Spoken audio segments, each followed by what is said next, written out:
قصه از اونجایی شروع میشه که من تصمیم گرفتم به مناسبت سال نو برای هر کدوم از دوستام یه کادو درست کنم.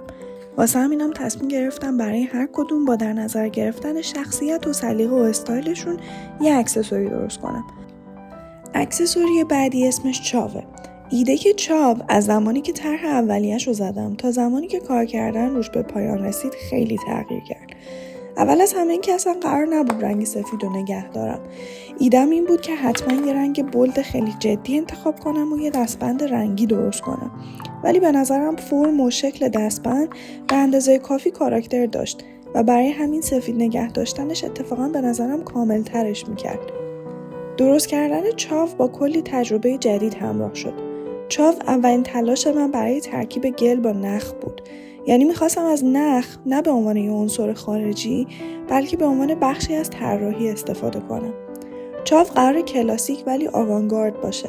قرار هم به تیپ شیک و مجلسی بیاد هم با استایل روزانه ترکیب بشه. برای اینکه بشه سایز دستبند رو راحت تنظیم کرد، انتخاب من یه نوع گره مرکب به اسم اسکوئر نات بود. اگه دوست داشتین حتما تو کامنت ها به هم بگین تا یه ویدیو از روش‌های مختلف استفاده از این گره براتون درست بکنم.